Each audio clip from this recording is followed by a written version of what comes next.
Hello guys, मैं आकाश थापा अपने YouTube channel Dhoni boys में आपको स्वागत करता हूं। और आज मैं आपको इस वीडियो के माध्यम से लेके जा रहा हूं मां संता देवी के मंदिर में।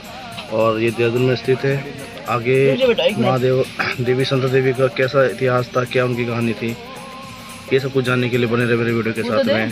तब तक के लिए कीप वॉचिंग।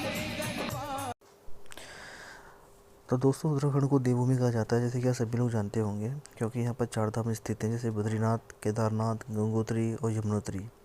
और इसके साथ गढ़वाल और कुमाऊं से लेकर मैदानी क्षेत्रों तक के ऐसे कई सिद्ध मंदिर यहाँ विराजमान हैं, जिसमें श्रद्धालुओं की अटूट श्रद्धा है। तो देवभूमि के कण कण में ऐसे किस्से और कहानियाँ इन मंदिरों के आज भी सुनाई देती है, जो कि श्रद्धालुओं को रोमांचित करने के साथ भक्तिमय कर देती है। तो आज मैं देहरादून में एक ऐसे मंदिर से आपका परिचय करवाने जा रहा हूँ, जो कि प्रदेश की जैंतरवाला की पहाड़ी पर विराजमान है। ये माँ संता देवी का मंदिर है। यहाँ के बारे में कहा जाता है कि आज तक कोई भी श्रद्धालु यहाँ से खाली हाथ नहीं लौटा है। श्रद्धालु मन्नत पूरी होने के बाद दोबारा मंदिर में अवश्य आते हैं दोस्तों, और अपनी श्रद्धा अनुसार माँ को अपनी भेंट सहित हलवा, पूरी और नारियल का भोग लगाते हैं। गढ़ी कैंट के वीरपुर में पोस्टिंग आने वाले गोरखा रेजिमेंट के पलटन अपने कार्यकाल में माँ को कुछ न कुछ भेंट करके जाती है, जिससे माँ सीमा में उनकी सुरक्षा कर सके। माता ने बुलाया है, ऊंचे पर्वत पे रानी। दोस्तों, ऐसा माना जाता है कि माँ संता देवी के महंत जो अनिश शर्मा बताते हैं कि प्राचीन काल में जैंतरवाला की इन पहाड़ियों पर संतूरगढ़ हुआ करता था, जहाँ माँ संता देवी और उनके भाई संतूर निवास करते थे। तो संता देवी भगवान की भक्ति में लीन रहती थी। समय बीतता गया तो मुगल काल में औरंगजेब की सेना संतूरगढ़ पहुंची, तो उसका सेनापति संता देवी की खूबसूरती देखता रह गया। इसके बाद दोस्तों, औरंगजेब के सेनापति ने अपने बादशाह को बताया कि देहरादून के संतूरगढ़ में एक बहुत ही खूबसूरत राजकुमार रहती है। इस बार औरंगजेब ने शादी का प्रस्ताव संता देवी के लिए भेजा, लेकिन सनातनी संता देवी के मना करने पर मुगलों की सेना ने संतूरगढ़ पर हमला कर दिया। संता देवी और उसके भाई संतूर ने मुगलों से युद्ध किया। इस युद्ध के दौरान जब संता देवी को लगा कि मुगल युद्ध में भारी पड़ रहे हैं, तो वह एक स्थान पर बैठकर ध्यानमग्न हो गई।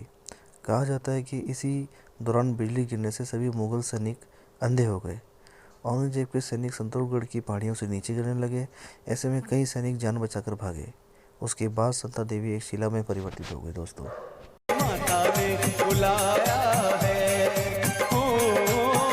ऊंचे पर्वत पे रानी। दोस्तों, महंत अनिश शर्मा बताते हैं कि उसके बाद माँ संता देवी उनके वंश के पाती राम के सपने में आई और संतूरगढ़ में उसकी शिला स्थापना और पूजा करने को कहा। जिसके बाद शर्मा जाति के ब्राह्मणों ने संतूरगढ़ की पहाड़ी पर माँ संता देवी के मंदिर निर्माण, पूजा का अर्चना शुरू कर दी। उसके बाद धीरे धीरे श्रद्धालु माँ के दर्शन करने के लिए पहुँचने लगे। कहा जाता है कि श्रद्धालु जो भी मुरादें मांगते थे, माँ उसको पूरा किया करती थी। मन्नत पूरी होने के बाद श्रद्धालु अपनी भेंट चढ़ाने दोबारा मंदिर जरूर आते थे। और रास्ता थोड़ा सा ठीक नहीं होगा, हालांकि अगर हम लोग पिछले 10 साल से कंपैरिजन करें तो उस हिसाब से अभी रास्ता बहुत बढ़िया है। लेकिन फिर भी अगर आप यहाँ आते हैं तो स्लो ड्राइविंग करें, क्योंकि यहाँ तीव्र मोड़ और आपको थोड़ा सा रोड जो है ख़राब मिल सकती है। तो आप थोड़ा सा यहाँ आराम से ड्राइविंग करें। और अगल बगल में जो है जैंतरवाला जो गाँव है, ये देखिए रोड कैसी है, बिल्कुल नैरो रोड है। और कई बार एक्सीडेंट की वारदातें होती हैं। और ये बगल में जो है नदियाँ हैं, जो बरसात के मौसम में पूरे फुल उफान में रहती हैं। तो इस बात का ध्यान रखेंगे तो आप आराम से संता देवी बिना किसी परेशानी के पहुंच सकते हैं। माता ने बुलाया है, ऊंचे पर्वत पे रानी। चलो बुलावा आया है, माता ने बुलाया है, ऊंचे पर्वत पे रानी माँ ने दरबार सजाया है। चलो बुलावा आया है, माता ने बुलाया है। चलो चलो चलो चलो चलो चलो बुलावा आया है, माता ने बुलाया है।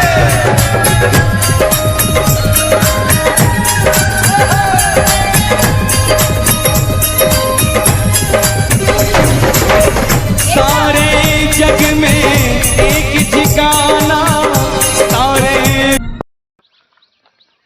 तो फाइनली गाइज हम लोग संता देवी पहुंच चुके हैं। और ये इतनी बेहतरीन जगह है कि मैं आपको अगल बगल का व्यू दिखाऊं। ये मेरा दोस्त है और इतना बेहतरीन व्यू है यहाँ का कि यहाँ आते साथ ही माँ के प्रति जो एक श्रद्धा है श्रद्धालुओं की, वो बढ़ जाती है। और देखिए चारों तरफ से ये पहाड़ों से घिरा हुआ एक क्षेत्र है, एक जगह तो चारों तरफ से पहाड़ियों से घिरी हुई है। और मेरे बाएं तरफ में जो ये पहाड़ है, इसी की चढ़ाई चढ़ के देवी जी का मंदिर आता है, जिसको अभी हम थोड़ी देर बाद चढ़ने वाले हैं। और जैसे जैसे हम ऊपर चढ़ते जाएंगे तो हम आप लोगों को जो हमें थोड़ी बहुत जानकारी है हम आपके संग शेयर करते रहेंगे। तब तक के लिए जय संतला देवी माँ। जैंतनवाला तक बस में आने के बाद आपने आगे का सफ़र यानी कि पंजाबी बाग तक आपने इस गाड़ी में आना है। और पंजाबी बाग में आने के बाद आपने 2 किलोमीटर का ट्रैक करना है, पहाड़ी चढ़ना है और तब जाके आप संतला देवी माँ मंदिर तक पहुँच पाएंगे। माता जिनको याद करे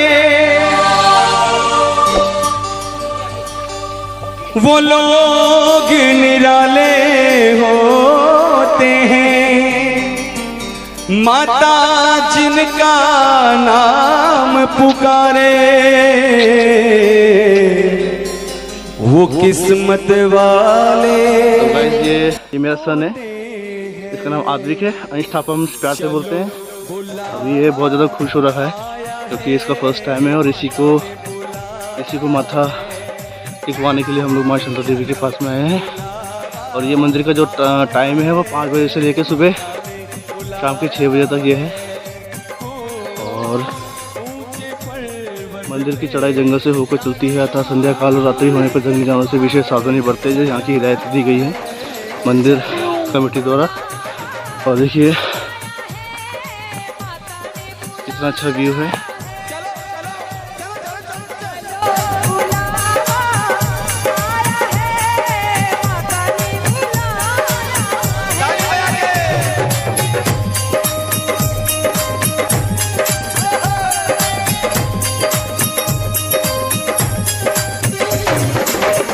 सारे जग में ठिकाना, सारे गम के मारों का।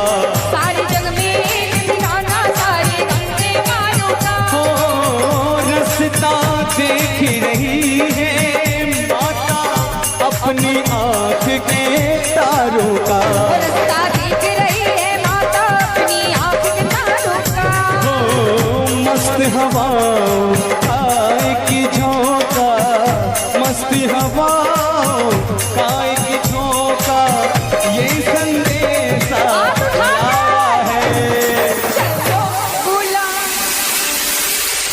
मस्त हवा। तो गाइस अभी हम लोग आधे से भी कम चढ़ाई चढ़ चुके हैं और ये मेरे कंधे पे बैठा है आद्विक थापा। और इस जगह की मान्यता ये है कि जो माँ संतला देवी थी उन्होंने कलयुग में ही जन्म लिया था और वो एक कुंवारी कन्या थी। और ऐसी मान्यता है कि यहाँ पर किसी पुरुष द्वारा उन्हें प्रताड़ित किया जा रहा था तो वो अपनी जान और इज्जत के बचाव में वो इस पहाड़ी में चढ़ी थी। और कहा जाता है कि वो एक ऐसी जगह में छुपी थी तो वो यहाँ आई थी और यहाँ आने के बाद वो यहाँ छुपे थे। उसके बाद जो संतला देवी माता थी उन्होंने पत्थर का एक रूप ले लिया था। तो उसके बाद में तब से ये एक प्रथा चली है कि माँ हर दुख लेकर यहाँ आता है उनकी जो मनोकामना पूरी करती हैं। और हमारे देहरादून के अंदर में माँ संतला देवी की बहुत मान्यता है और जो भी उनसे एक विश मांगी जाती है वो पूरी करती है। तो हमारी भी जो विश हुए पूरी है और हम उनको बधाई देने के लिए, उनका आशीर्वाद लेने के लिए हम यहाँ आए हैं। और इसी तरह से हमारी तरह यहाँ बहुत से लोग हैं जो यहाँ आते हैं और इतनी कठिन चढ़ाई, इतने कठिन रास्ता जो माँ के द्वार पर जाने के लिए इनको चढ़ते हैं। और तो अब क्या है, यहाँ से लगभग मान के चले 2 किलोमीटर का रास्ता और है और कठिन रास्ता आप देख सकते हैं कैसा है, बड़ी चढ़ाई है। लेकिन हम फिर भी माता का नाम लेकर ऊपर चढ़ रहे हैं और बिल्कुल भी थकान महसूस नहीं हो रही है, बल्कि हम जोश के साथ में। और ये देखिए आदमी पापा भी काफ़ी खुश है यहाँ पर। तो जैसे जैसे हम ऊपर जाते रहेंगे हम आपको अपडेट करते रहेंगे। तब तक के लिए जय माता दी। जिसने जितना दर्द सहा है, जिसने। दोस्तों ऐसा माना जाता है कि जब संतला देवी ने अपना रूप एक पत्थर के रूप में ग्रहण कर लिया था, तो वो दिन जो था वो शनिवार का दिन था।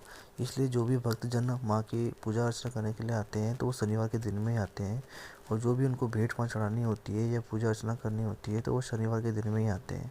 तो मान्यता के अनुसार शनिवार का दिन यहाँ आने के लिए बहुत ही शुभ माना जाता है, और जो भी यहाँ आता है वो माँ उनकी मुरादें पूरा करती है। होते हैं माता जिनका नाम पुकारे,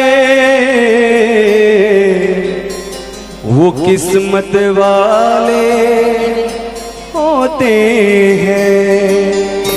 चलो बुलावा आया है, माता ने बुलाया है। जय माता दी। चलो बुलावा आया है, माता ने बुलाया। वेलकम बैक दोस्तों। अभी हम लोग मंदिर परिसर में अंदर जाकर हम लोगों ने पूजा अर्चना कर ली है।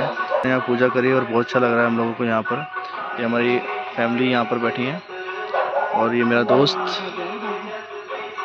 तो कुल मिलाकर ये है कि आज हम लोग जो सुबह सोच के आए थे कि माता के मंदिर में जाएंगे, और मंदिर में जाने के बाद में हम वहाँ पर जो हमारी मनोकामना पूर्ण हुई है उसके लिए माता को धन्यवाद कहेंगे। वो फाइनली संपन्न हो चुकी है। जो लोग यहाँ आना चाहते हैं उनको विशेषकर मैं उन लोगों के लिए ये बात कहना चाहूँगा कि आप यहाँ पर आइए।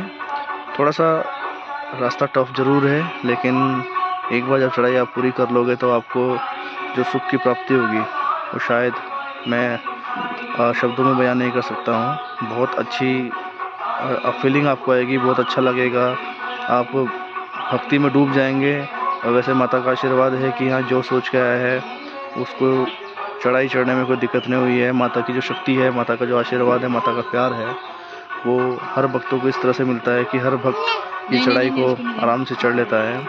तो आइए यहाँ और माता के मंदिर में आकर आशीर्वाद लें। तो गाइज तो आप देख सकते हैं यहाँ पर किस तरह का व्यू है पीछे की तरफ में। ये पूरा जो यहाँ का एक लोकल गांव है संतल देवी का, वो आपको दिखाई देगा। और ये इतनी अच्छी जगह है कि यहाँ पर आप फोटोग्राफी भी कर सकते हैं। और कितना अच्छा जगह है, देखिए ये मंदिर है और पीछे का व्यू देखिए आप कितना सुंदर है।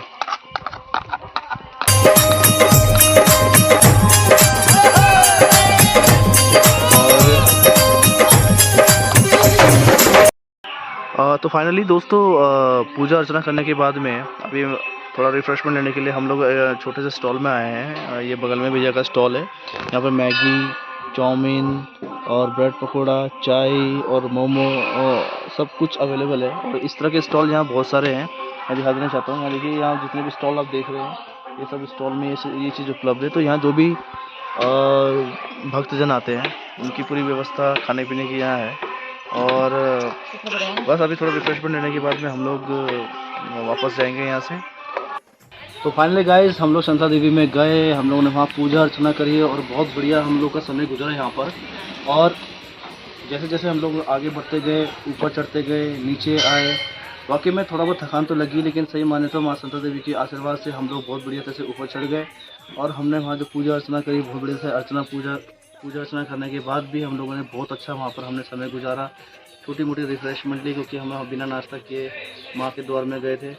और जो भी हमारी मनोकामना पूरी हुई थी उसके माँ से हमने उसका धन्यवाद किया और माँ से आगे के आने वाले समय के लिए आशीर्वाद भी मांगा। और उसके बाद में कुछ समय रुकने के बाद में हम लोग यहाँ आ गए और अब हम अपने घर के लिए जा रहे हैं। अगर हमारे व्यूवर्स को मेरा ये वीडियो पसंद आया हो और अगर आपको संता माँ देवी के मंदिर में कैसे आना है इसके बारे में कुछ भी जानना हो तो आप कमेंट सेक्शन में पूछ सकते हो। और अगर आपको मेरा ये वीडियो पसंद आया हो तो आपको लाइक, शेयर और जो नए हैं वो सब्सक्राइब कर सकते हैं।